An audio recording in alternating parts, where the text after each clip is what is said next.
Good morning, good morning, good morning, good morning, good people. Yeah, you know what it is. Hard worker, scrappy, unfiltered, and sometimes unhinged football content. Hard to explain, but you know it when you see it. Doing it daily our way. I don't know what you're talking about right now. Redraft and Dynasty Fantasy Football, we got you covered. You know their defense is ranked like 31st in the NFL? NFL draft prospects and rookies? Now you know you in the right place for that. Absolutely. All right, then stop saying it.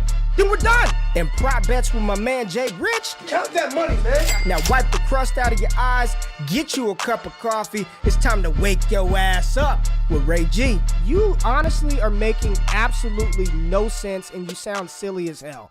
Good morning. Good morning, good morning, good morning, good morning, good people. It's January the 11th, Tuesday, 2022. This is Wake Up with Ray G. Welcome. Happy you're here. Wake up. We got to wake up. That was a late game for us, so we're all trying to get in the groove. Jay, how you doing this morning, baby? I am so excited to have a day off. Let me tell you, we had Monday Night Madness out in Vegas. We had the Natty, or Sunday night, we had just madness out in Vegas. We got Monday night, late night Natty, long game, man. Felt like it dragged on forever in the fourth quarter. Tonight, freedom. But it was a great game. It was a great game. Yeah. So hats off to Georgia. National champions. They earned it. Baby. Talked a lot of smack about Georgia. Said they couldn't do it. Prove me wrong, man. I mean, congratulations listen, to them. The bettors had them favored by 2.5, 3 points last night, and it was a good game. You know, it started off as a traditional SEC powerhouse battle. But ultimately, the best team in the country, top to bottom, Georgia was the best team this season. They won that game. And we know Alabama dealt with a lot of adversity towards the end of the season, losing John Mechie, one of their best wide receivers, and then last night losing their best player. We'll talk about that here in a little bit. But overall, top to bottom, man, best team in the country won. Stetson Bennett, just a true testament of the fact that dude was like buried, 4th, 5th on the depth chart, was there for multiple years and, ends up beating out 5-star recruit, holding that job and win the national championship. I thought that was one of the coolest things, just to see the joy and jubilation on his face for accomplishing something that, we'll never get a chance to do. Very few people get a chance to do is win a championship at one of the highest levels of competitive sports. So shout out to Georgia. Shout out to Kirby Smart. Shout out to the Bulldogs. The state of Georgia is having a good year. The Atlanta Braves winning the World Series. The Georgia Bulldogs winning the national championship. Unfortunate that the football team down there in Georgia, the NFL team, is not very good. But it's been a solid year for the state of Georgia. So shout out to the whole state of Georgia. We'll talk about that national championship game in a few, but there was a lot of NFL news that popped off yesterday, a lot of coaches without a job. Jay, you want to get us into the news after we do the morning run? You got it? You okay with that, man? Yeah. Jay, can you handle that, or do you need me to do it? Can you handle it? I got it. right, I was hoping for AirPods just cut out on me. So I was shit. like, wait a minute, what Get just your happened? stuff We together, good, man. baby. Let's We go. good. Let's get into the morning news. run. All right. Wake up. This is the morning run. Run, Forrest, run! All right, Jay, who got fired yesterday? So yesterday, we saw Mike Zimmer get fired along with Matt Nagy, Ryan Pace, and Rick Spielman. So that's basically the front office and coach, or GM and coach from the Minnesota Vikings and the Chicago Bears. Both kind of expecting that. But the big surprise was actually Brian Flores out of Miami. Now, there's a lot of different conflicting reports on what's going on with Brian Flores and Chris Grier, the GM for the Miami Dolphins. People believe that Chris Grier wanted to move forward with Tua Tagovailoa as their starting quarterback, while Brian Flores was heavily advocating for them trading for Deshaun Watson. We talked about how Deshaun Watson he waived his no-trade clause for Miami. There was a lot of speculation as to whether he would end up there. Ultimately, now Brian Flores, Chris Grier, they've parted ways. Ross, the owner, to stick with Grier, get rid of Flores. Flores was going to be a hot coaching candidate now that he's available. I'm not really sure what happens with Flores. I'm not sure what happens with Grier and who they bring in. Ross already said he's not going to bring in Harbaugh because he is also a Michigan alum. So there's already those rumors swirling. So we'll see. Ultimately, these coaches kind of had to go. We knew Nagy was already getting fired. Zimmer was on his way out with the way Minnesota had been playing. Flores was a surprise. And so we'll see what Miami chooses to do to go on a 7-game losing streak and come back with a 8-game win streak by the end of the season is something we will hopefully never see again, but a testament to Brian Flores as a coach. We've seen the ups and the downs with Flores, but I think overall there is potential for him to be an excellent head coach in the NFL. The obviously other surprising news was Jameson Williams going down yesterday with a non-contact knee injury. All the Twitter doctors were all out there saying it's an ACL, MCL. We are waiting for an MRI confirmation on that, but everyone expects him to have an MCL. I know people are saying, oh, well, he's walking off the field, blah, blah, blah. We've seen various things happen. Roberts Woods did a full practice, found out he had an ACL later on in the day. I'm expecting it to be a torn ACL. If it's not, we'll see. But I'm curious kind of what happens with his future prospects now. We've seen players kind of think about coming back. Mechie, same scenario, about a month ago, tore his ACL. Is he going to come back at Alabama? Is he going to go to the NFL draft? Jameson Williams, like you talked about right yesterday, should be or could be the first receiver off the board. He's not going to be now, not with that ACL injury. I just don't see that happening. Curious your thoughts as to the injury itself, the game from last night. We already talked about Georgia 1 and kind of where you think Jameson Williams heads from here. 1,500 yards receiving last year and now has a torn ACL heading into draft season. Yes, it's unfortunate, man. Every year we see it happen. Every single year, I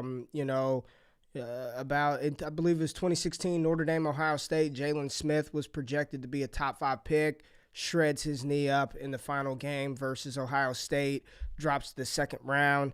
Last night when Jameson Williams kind of reverse pivot to track that ball, Bryce Young had to hurry the ball out a little bit, couldn't lay it out there for J-Mo to run underneath it. He had to slow down, turn around mid-route, and you knew something bad happened. Just it looked bad on the field without the replay.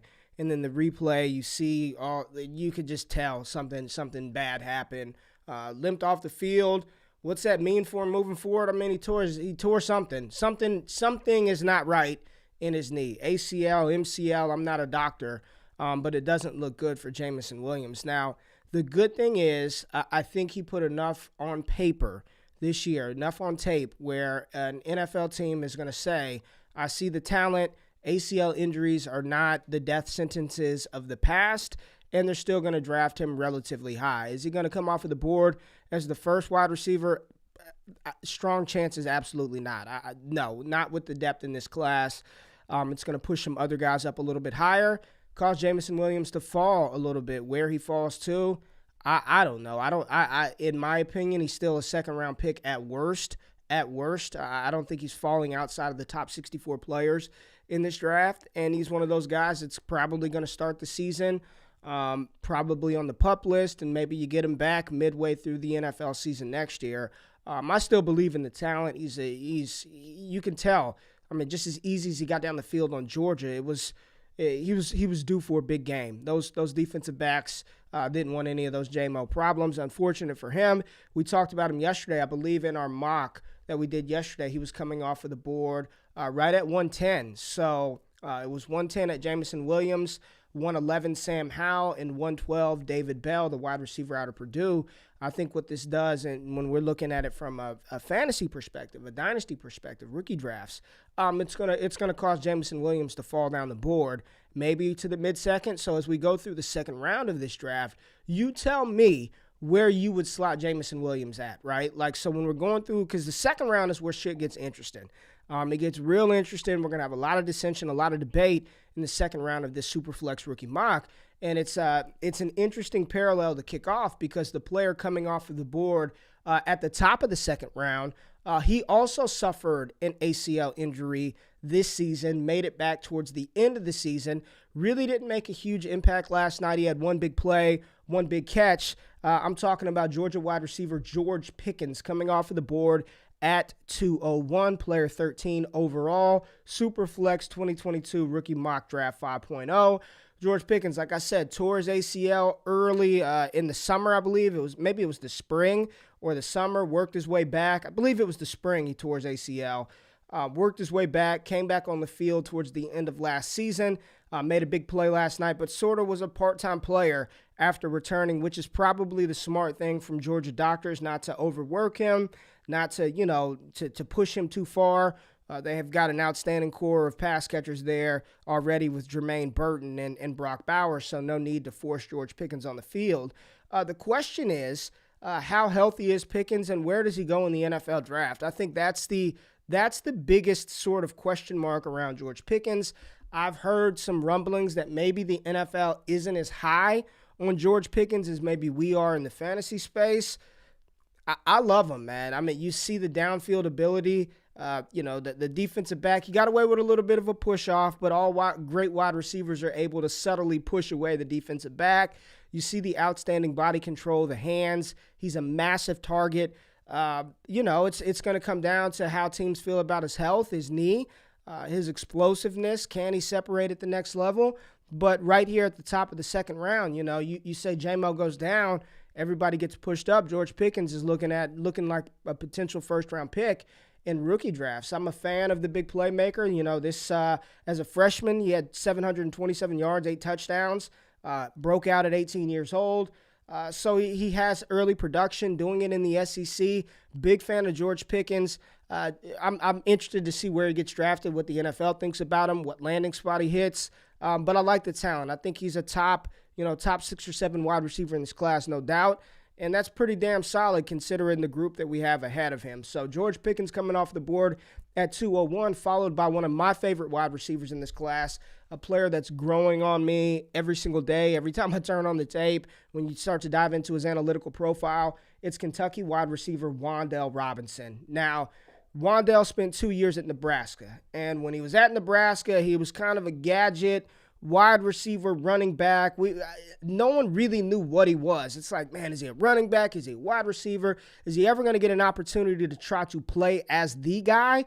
And he did. He transfers to Kentucky, playing in the SEC, and he was dominant, absolutely dominant at a traditional wide receiver role, playing the X, playing the Z, and playing inside at the slot. 104 receptions, 1,300 yards, 7 touchdowns. He only carried the ball 7 times this year, so they didn't even use him as this running back role. Carried the ball 7 times for 111 yards. Wan'Dale, for me, he's top 5. He's a top 5 wide receiver. He's dynamic. He's got the special teams ability. We got to see him do it outside in the SEC this season. This is a player that I think is going to be drafted inside the top 50 when it's all said and done. In Kentucky, the last kind of dynamic wide receiver that they had like this some years back, Randall Cobb, turned out really well in the NFL. And I just think his talent, his skill set, I don't even think you have to be so creative with him because he showed that he can just play your traditional outside wide receiver role. Really loving what I'm seeing out of Wan'Dale Robinson. And if I could pick him up at the top of the second round, I'm a happy camper. Really, really happy camper. Now, at 203, we're going to completely switch positions. We haven't talked about this position in quite some time. 3 picks to be exact. But we're going back to quarterback, and we're going to a quarterback mold that people hate. Y'all hate it. I know you hate it because you didn't like Mac Jones. You want the Lamar Jacksons and the Kyler Murrays. This quarterback gives you an absolute 0 on the ground. And I mean probably negative on the ground. But when you're talking about the best thrower of the deep ball, probably the best pure passer in this draft class, it's none other than Nevada's Carson Strong. Big boy, 6'4", 220 pounds, can put the ball in tight spaces down the field. You just look at Carson Strong's film, just look at his highlights and look at the throws where he is dotting the wide receiver on the sideline 40 yards down the field. He's got a cannon of an arm. He can make the sideline, far hash to sideline throw. That's what you want to see. Can you be on one hash of the field and get it to the other side of the sideline on that out route? Carson Strong, massive, massive arm. Just a 0 in the mobility department, a 0 in the athleticism world. He is not going to run the ball at all. At the point during the season, his prop bets for rushing yards were like -2.5. That's what Carson Strong's prop was from the rushing perspective. Will he have fewer or more yards than -2.5, -4.5? That's Carson Strong. So it's going to be, he's going to have to go to a situation where they've got an offensive line around him to protect him and the weapons to distribute the ball. I still think he's in play to be a first-round pick at quarterback because of the fifth-year option, most likely, in my opinion, probably projects as a second-round type guy, but supply and demand in the NFL. We look across the 32 teams, there's some teams that need to find some QB help, and the cheapest place to do that, obviously, is the NFL draft, where you can control the contract length. You can sort of, the money is already scaled and set. So I think Carson Strong in a Superflex league coming off the board at 203. Look, we learned that lesson with Mac Jones last year. Even though he's not an elite fantasy player, he had his moments where you needed a quarterback. You threw Mac Jones in there, and if you started him the week, he got you 3 touchdowns. He helped you win a week. He's very much in the Mac Jones role, but a much more prolific arm than Mac. Now, Mac's, level of competition, maybe the processing, decision-making, a little bit advanced compared to Carson Strong, but Strong's got a cannon of an arm. He can put the ball in tight spaces, and if he gets to draft capital, he's going to matter. So off the board right away, George Pickens, Wan'Dale Robinson, Carson Strong. Jay, how you feeling about those 3 picks in rookie drafts? I'm liking it. I do think, though, that Wan'Dale is going to be a big riser. There's not a whole lot of room for him to go up too much, I don't think, because there is a lot of elite talent at the top, and obviously, like you mentioned, the quarterbacks. I do think that Pickens will fall a little bit because of that incomplete production profile versus Wan'Dale, who's coming off a 1,300 receiving yards season. But like you mentioned, he's got to be in the top 5 because of what he can do and the versatility that he has. But Strong, I think you're absolutely right in the sense that a team's going to fall in love with him and could trade up into the back of the first to take him for that 5th-year option.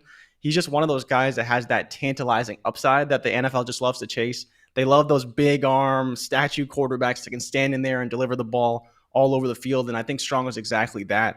So that's, to me, is kind of the main reason why I do like Strong, and I think that if you're passing on those first-round quarterbacks we've seen already, he's a guy who still has tremendous upside, and he's not going to cost you the same as even a Sam Howell potentially.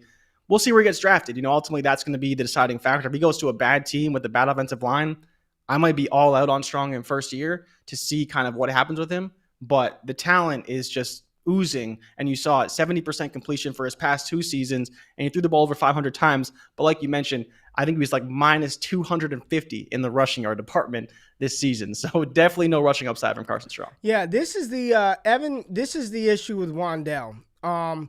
They've got him listed. Kentucky has him listed at 5'11", 190.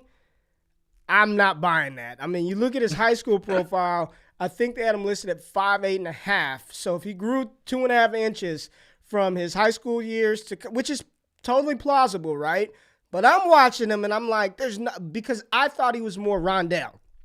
I'm like, man, I don't want another 5'7", 5'8" wide receiver. I just don't want to deal with that. I learned my lesson. If Wan'Dale is truly 5'10", at least 5'10", 5'11", I'm good. Odell Beckham Jr., 5'10", 5'11". Like, I'm fine with that. I'm not, that's okay. If he's 5'7.5", 5'8", he's gonna drop down my board. Very rarely do we find those Steve Smith. Even Hollywood Brown had his moment and then kind of fizzled out and ceded way to Rashad Bateman. But very rarely are we finding those 5'8" dominant X wide receivers. That's why Steve Smith is a potential Hall of Famer. In my opinion, he should be a Hall of Famer. He may not get in first ballot, but if Wan'Dale's 5'8", I'm going to be a lot less bullish on him. So I'm very much interested to see what he tests in at, what he measures in at during this combine. I need to make sure he ain't 5'8", because I can't do that again with these diminutive wide receivers. So interesting off of the board next, 2 running backs that I love coming off the board at 204 and 205. At 204, have yet to hear if Zach Charbonnet has actually declared for the NFL draft. I'm not sure. This past season, transferred in from Michigan, 202 carries, 1,137 yards, 13 TDs, and then 24 more receptions. Zach Charbonnet produced as a freshman at Michigan. I have no clue what happened his sophomore year, but he transfers to UCLA, and in a committee type role. There are 2 really good running backs at UCLA, plus DTR at quarterback. Charbonnet goes for over 1,100 yards, and there are some people who love him. I'm talking top 3 running back in this class. He's a one-cut, downhill, no-nonsense hammer that has got soft hands and has got pretty damn good juice, right? I know some miles per hour tracked him, had him going, I think like 20.9 miles per hour, which is absolutely moving for a player who's 6'1", 220 pounds. So He is a big, big running back. When you watch him, his play style, not what he's going to be, but play style, he reminds you of like a Nick Chubb, Jamal Lewis type runner. Like one cut, plant your foot, get downfield, and go. Nick Chubb is just phenomenal at that. We see that every week with Cleveland when they decide to run him. And for those of you young people out there who may not know who Jamal Lewis is, go look up the former Tennessee Volunteer great turned Baltimore Raven. That was just an absolute monster. Also spent some time in Cleveland himself. But just a no-nonsense, one-cut, get north and south hammer that's got speed to take it the distance. Love Zach Charbonnet. Maybe I missed something, but I still have not seen him officially declared for this draft. This class needs Zach Charbonnet. This running back class needs a running back that you can take in the second round, and I love Charbonnet. RB4, I like that spot. RB4, RB5 for Zach Charbonnet. I think that's pretty damn solid. And a player who's rising on a lot of people's boards, running back out of BYU, Tyler Allgeier. Again, 5'11", 220 pounds. He self-reported. This is not GQ reporting. This isn't Wake Up with Ray G. He self-reported 4.39 in the 40-yard dash. Now, come on, that's moving. Self-reported 4.39. I didn't say this. You can go look this up. That's moving. That's faster than Saquon. That's JT levels of speed. I don't think he's that fast. But you watch him pull away from defenders, he's got more than enough speed. More than enough. I think, if you're asking me personally, I think he's more of a low 4.5. Low 4.5s. If he runs 4.52, that's an amazing time for a 220-pound running back. Now, what I like about Tyler Allgeier, and this is what, think about what needs to happen in order for your mid and late round rookie picks to hit, right? They got to make the team. They got to be good. They got to make the team, and then they have to make the active roster. Here's why Tyler Allgeier has a clear path to being a third string running back on game days his rookie year. He's a converted linebacker. So he played linebacker at BYU. He's a physical runner, so which means you can put him on special teams, right? You can put him on kickoff team, punt coverage, punt return team. He's active on game days. He's playing on game days. And if that happens, running back gets banged up. He's got to come out for a play. An ankle gets turned. Now he moves up from RB3 on the depth chart to the backup running back. And now he's spelling the starting running back. And there's a pathway to opportunity for a player who I think is a talented running back. I think Allgeier, for me, I haven't looked at my rankings. I believe I have him in tier 3, which would put him around that RB7, RB8 range. He's the perfect mid-round rookie pick flyer that you take a chance on, and then if they get some opportunity, you may get some usable weeks. I have him graded out, Jay, in my film rankings as a solid NFL backup with starter upside. That's like the category in which his grade came out to. So still not a high-end talent. I'm not going to say he's a top 5 running back in this class, but he is somebody that I'd want to target. Maybe a little too rich for me here at 205. But I like Tyler Allgeier. Check out the tape, man. He's got smooth feet, quick decisions in the hole. He's got soft hands to catch the ball out of the backfield. I like Allgeier. Over 1,600 yards this season, 23 touchdowns, 28 receptions, and 199 yards. So 1,600 yards on the ground. And I think PFF, say what you want about their rankings, which are terrible, but their data is legit. They had him ranked, I think he's the number 1 running back in yards after contact in college football this year. They had him graded as like a top 2 running back in college football this year. So he's a legit running back prospect. A little too rich for me here at 205, but I like Tyler Allgeier. Now at 206, coming off of the board is somebody's favorite wide receiver. Not mine, but somebody loves him. And I know some people in the chat love them some Chris Olave. So Chris Olave, senior out of Ohio State, coming off the board at 206. 65 receptions, 936 yards, 13 touchdowns this year.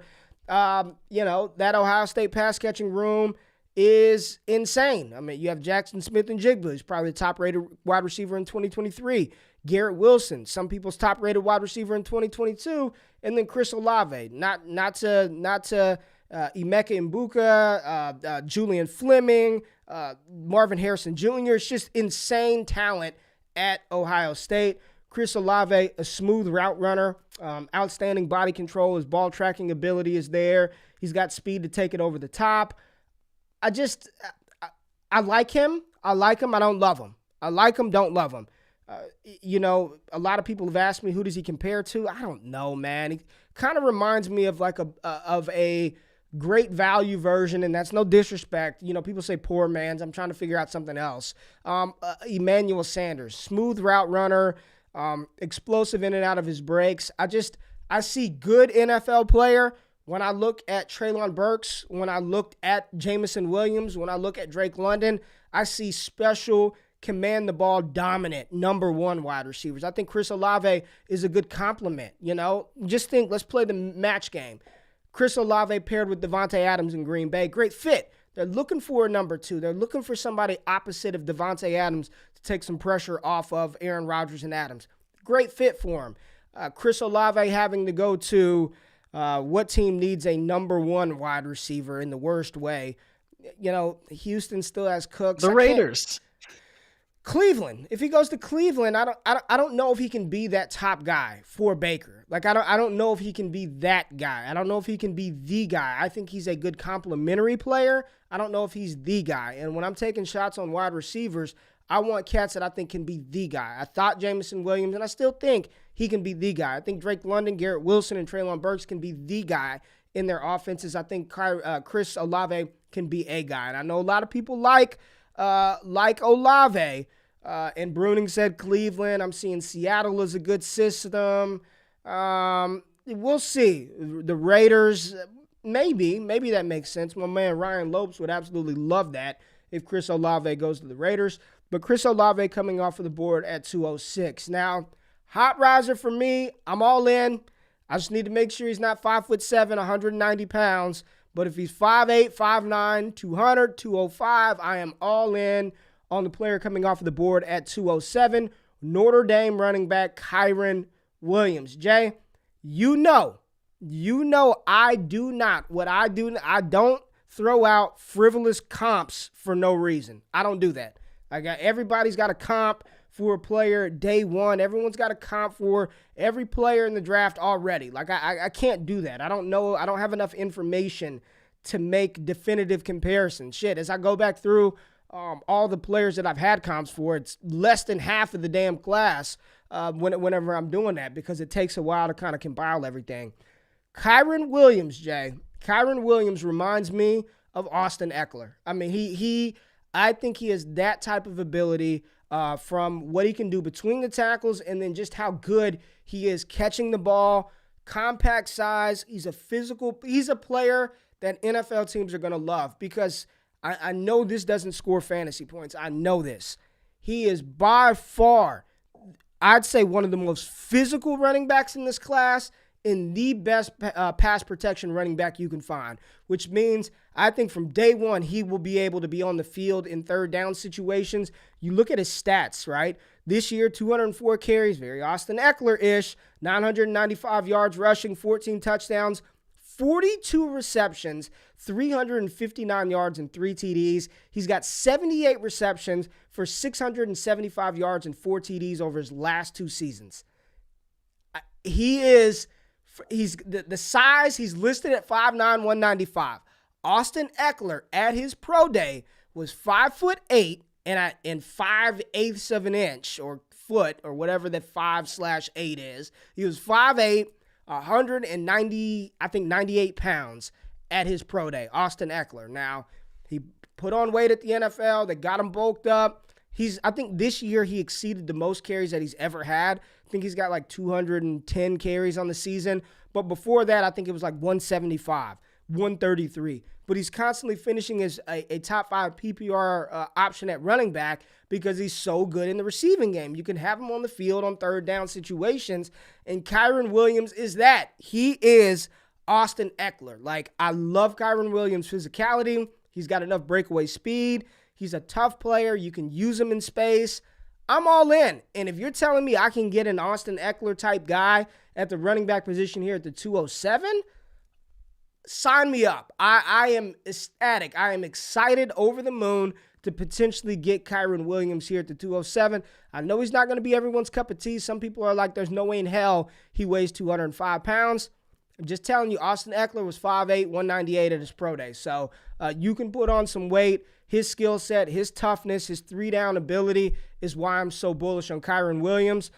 Interested, Jay? We went through 3, Cahrbonet, Allgeier. We went through 4, Cahrbonet, Allgeier, Olave, and Kyren. How you feeling about them cats?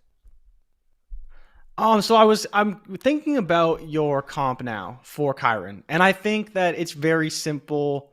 I think it makes sense. I feel like Austin Ekeler was a bit of an outlier, and so I'd almost challenge you and say, is James White maybe a more fair comp for Kyren Williams? No. Like James White out of Wisconsin, No. 1,400 yards. Nope.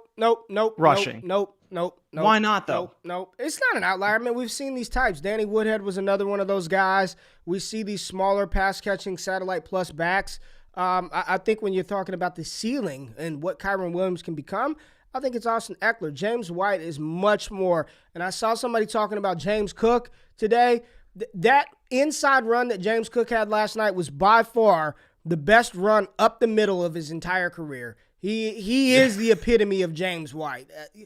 You touch James Cook, he's falling down. He ain't breaking no tackles. You're not going to slam him up the middle. He's an outside edge space player that you want to utilize in the passing game. If you carry the ball, you're trying to stretch the edges with him.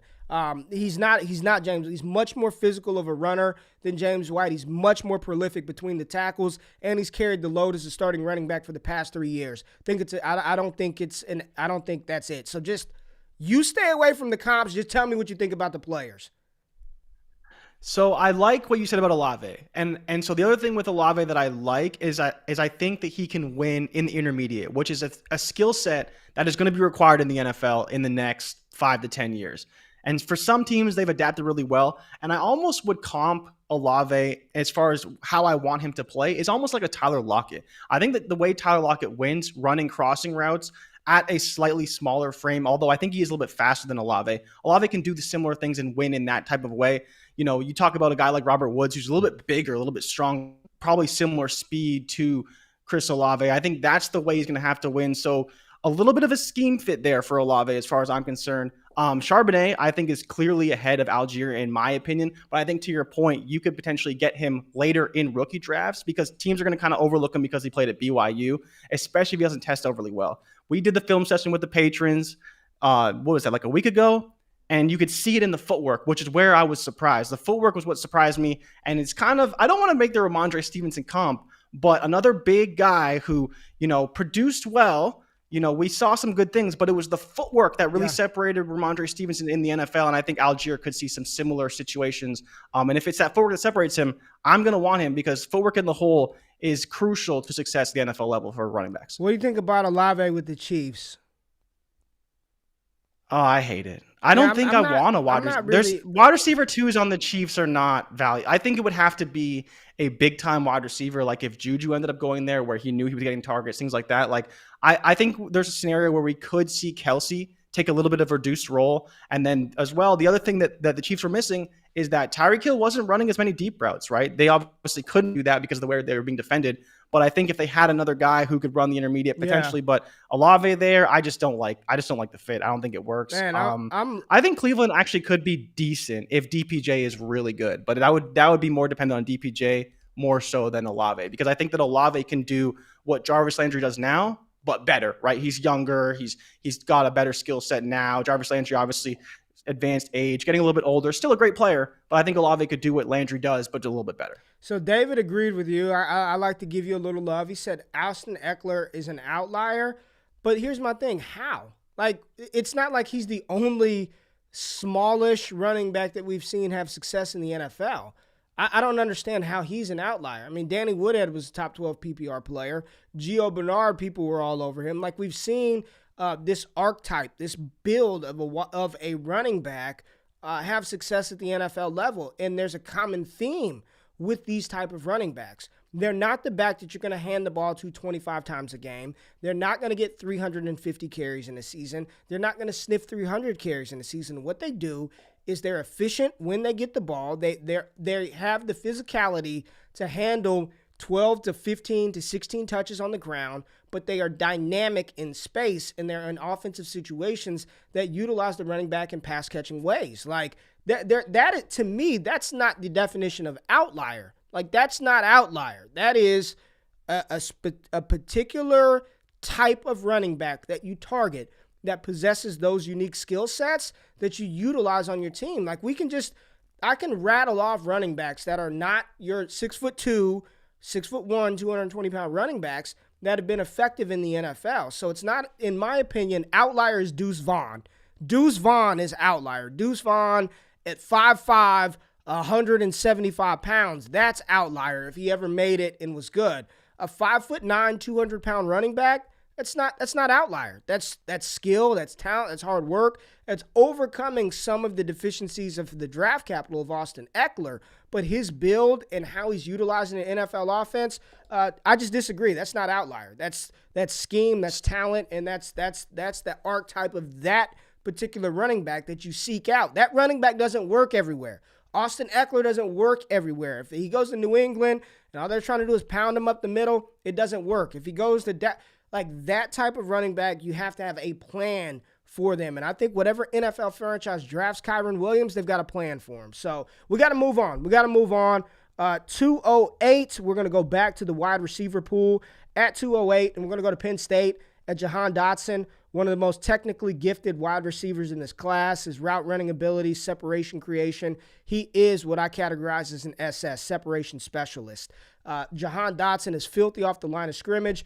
I question a little bit of his speed, but he put that on tape this year that he's fast, more than fast enough to get down the field and break games open. 91 receptions, over 1,100 yards, 12 touchdowns, 42.6% dominator rating, and broke out at 20 years old. So a little bit later, he's a senior, spectacular catchability on fleek, as people would say, the young kids. But Jahan Dotson, he's going to the Senior Bowl, and my prediction, Jordan, is coming out of Mobile, he's going to be one of the hottest names because those drills, one-on-one versus defensive backs, they are made for a player like Jahan Dotson. I just think he's going to look head and shoulders better than every other receiver out there at the Senior Bowl. He's going to make those defensive backs look silly.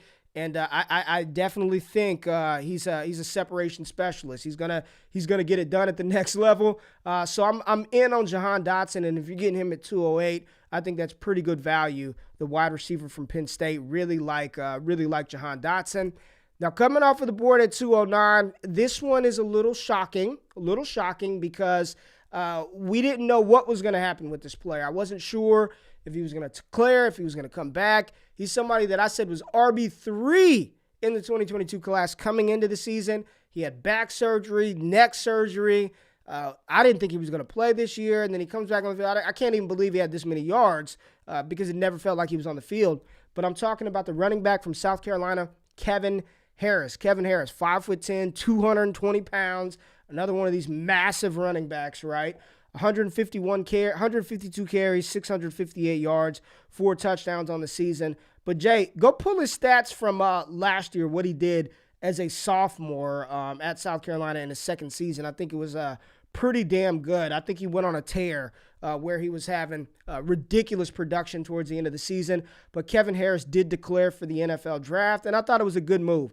Good move from him. Coming back for his senior season, I don't think it was going to help him much. So Kevin Harris may be a name you all aren't familiar with, but he's a big physical running back with speed. And look at this. People have already said, I've never heard of Kevin Harris. Kevin Harris is nice. Kevin Harris is nice. Jay, you got his stats from last season pulled up? Yeah, he had 185 carries, 1,138 yards, 6.2 a carry, 15 touchdowns, 21 receptions, 159 yards, and another touchdown through the air. So that's, for his career, almost 2,000 yards, 23 touchdowns, 36 receptions for 300 yards and a touchdown.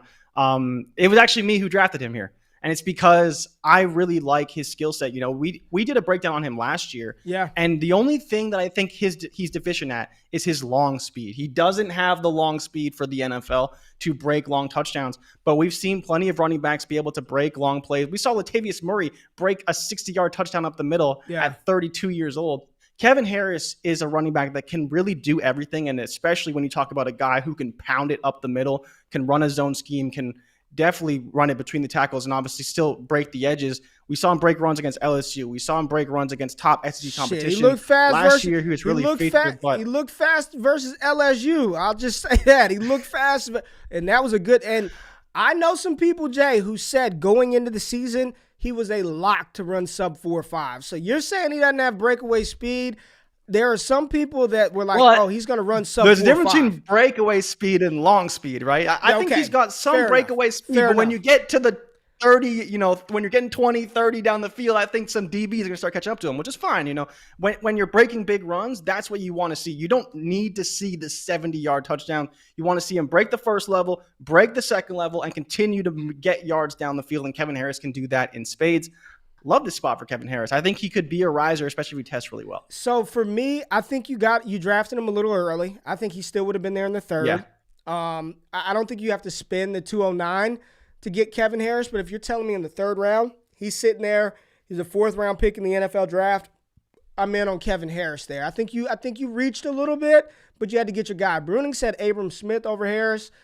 I don't know. Abram is definitely just downhill, physical running back, former linebacker as well. Like Abram Smith, I'll get a chance to see him in a couple of weeks. I don't know if I would do that, but I wouldn't take any of them in the second round. I'll just say that. Kevin Harris, for me, more of a third-round pick. But I don't hate it, man. And what you just did is you gave the good people somebody to go YouTube, because a lot of people are like, I don't even know who the hell this is. Is this a creative player? Kevin Harris is a good running back. Just unfortunate that he had that injury this year. I think had he played a full season, he was a lock to go over another 1,000 yards in the SEC. And here's the thing. Those 1,100 yards and how many touchdowns did he have last year? That was in, 10 games?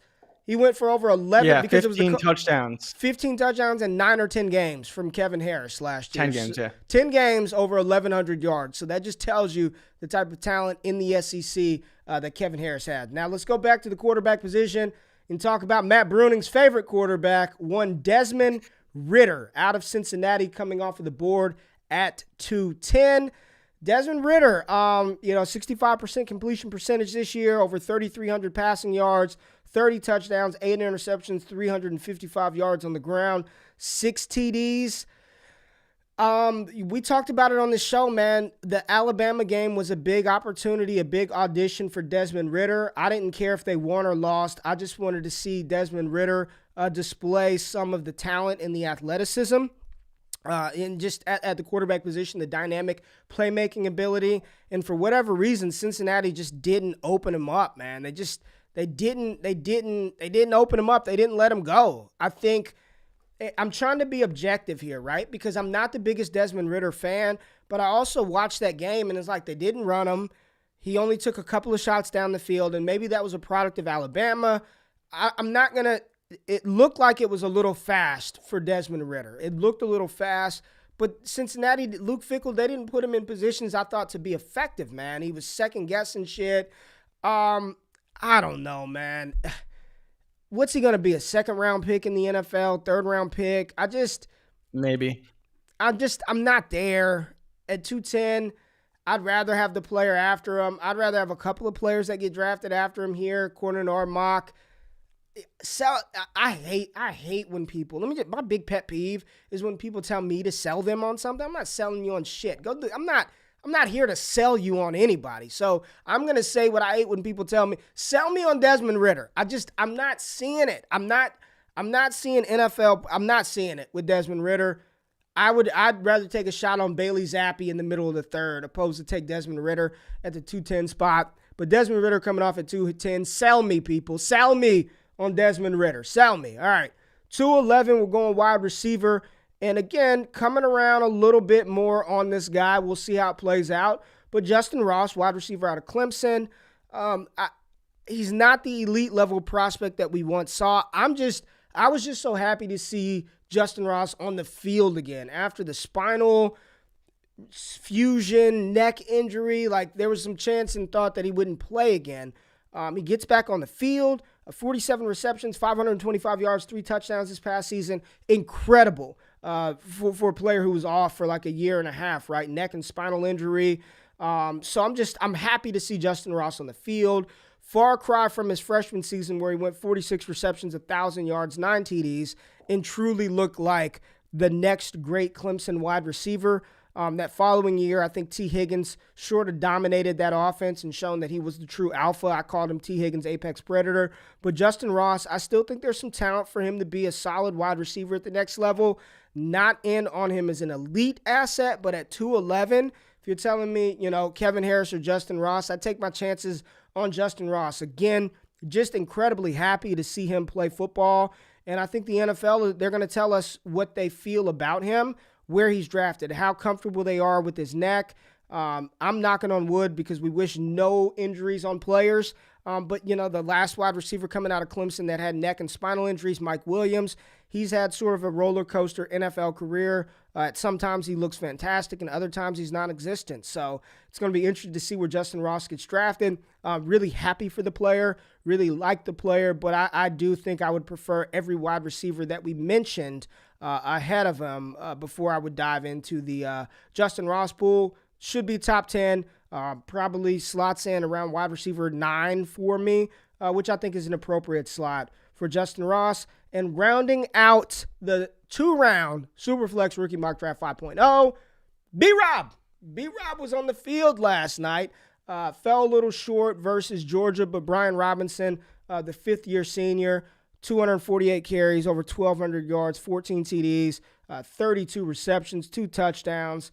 Listen, B-Rob is a hammer, and I was watching him versus Georgia last night. I wanted to see what he can do. He had a couple of nice runs in the game.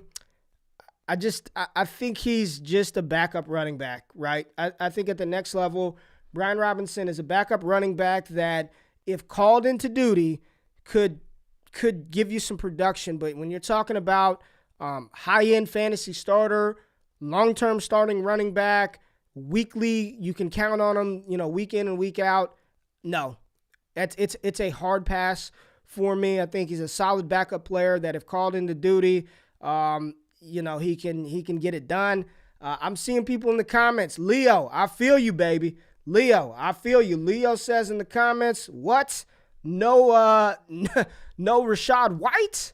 I'm with you. I'd much rather Rashad White over Brian Robinson.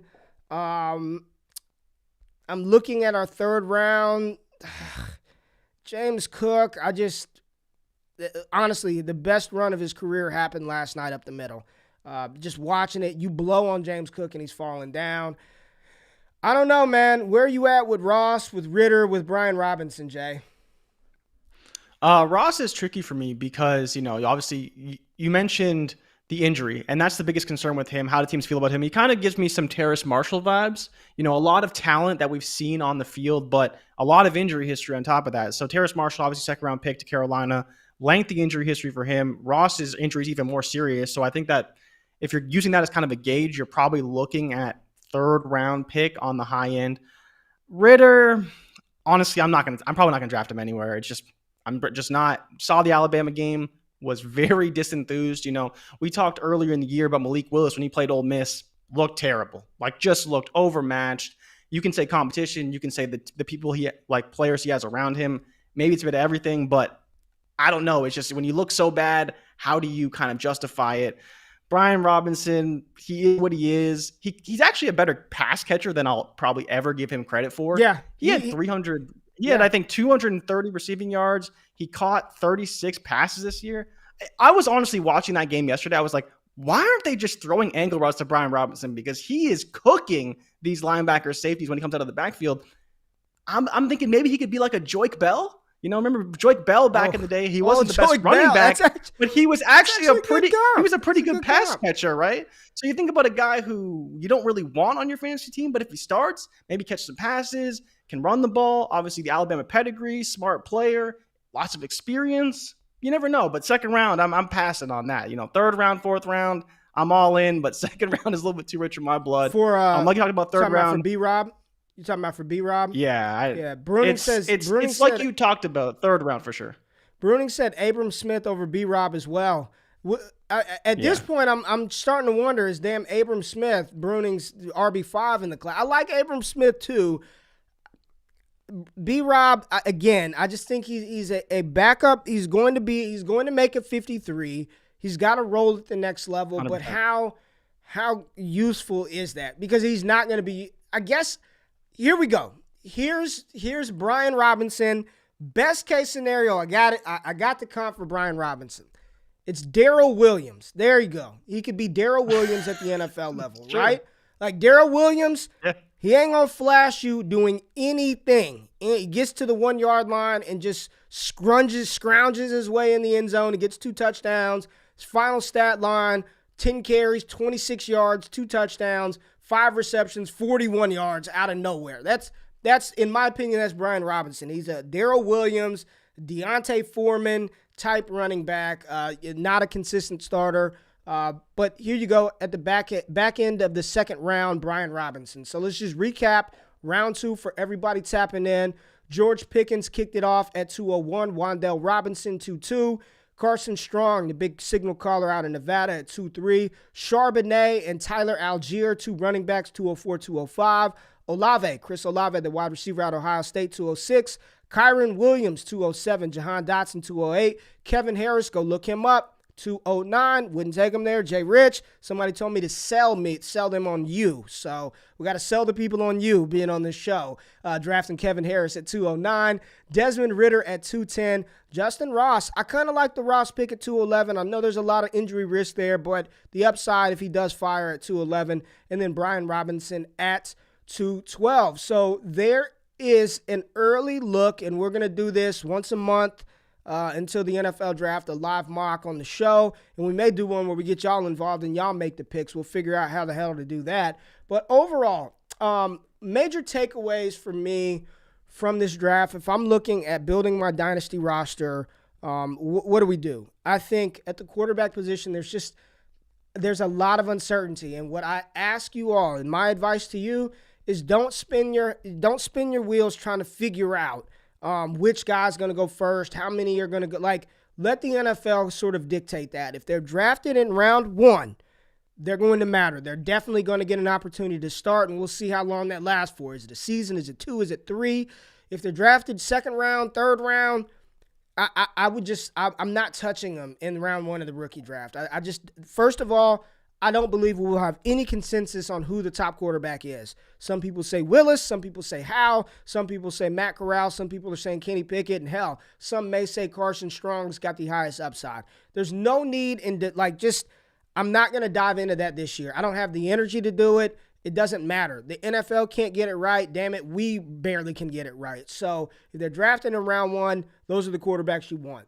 Running back position, Jay, if I asked you, whoever your top guy is in 2022, where would they compare for you from 2020 and 2021? Like, would any of these guys be higher than Javonte, Etienne, Najee, JT Swift, Antonio Gibson, Cam Akers, J.K. Dobbins? That's 8 right there. Would any of these guys crack the top 8 from the past 2 years?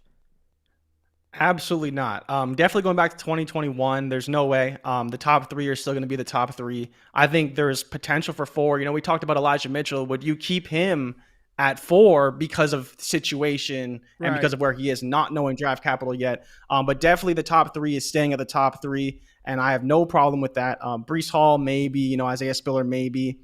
I don't know, man. I just couldn't do that. I think they're too talented. I couldn't. It's a completely different story. They are I couldn't spectacular. I wouldn't take Spiller over the top 8, and I think Elijah Mitchell slides in there somewhere. You know what I mean? So you're looking at the best running back from this class potentially being, if you combine the last 2 classes, at best top 8, RB8, RB9, maybe RB10.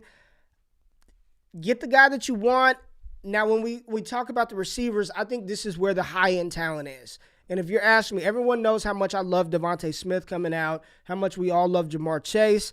If I had to lump in any of the wide receivers combined, like right now I have Treylon Burks rated higher than I did Devontae Smith, right? So looking at 2021, I think it's Jamar Chase clear cut, and then you've got the mixture of Jalen Waddle, Devonta Smith, Elijah Moore. But I think Treylon Burks, I believe Garrett Wilson and Drake London slide right in that mix somewhere. Right in that mix. They're already in that mix. Whereas the running backs, I just want to see them get the draft capital to matter. I know some people think Isaiah Spiller is not very good. Some people don't think Breece Hall is very good. Maybe you just wait and take a player like Rachaad White, who we didn't mention in this mock. I promise you he got drafted, but a lot lower than you all expect, and probably need to fix that. It wasn't my call. If you want the third round, come support the show, patreon.com/prospect talk, so you can see all the mock, all the ADP stuff. The running back position kind of weak, wide receiver position strong. You see we have not talked tight end. Trey McBride, Jalen Weidermeyer, that's the battle for tight end 1. I think Trey McBride may go off the board first in the NFL draft. It's good class, not great. You got to get your guy. Like, I think you just throw traditional dynasty value strategy out the window. Go get your damn guy. Get the best player available.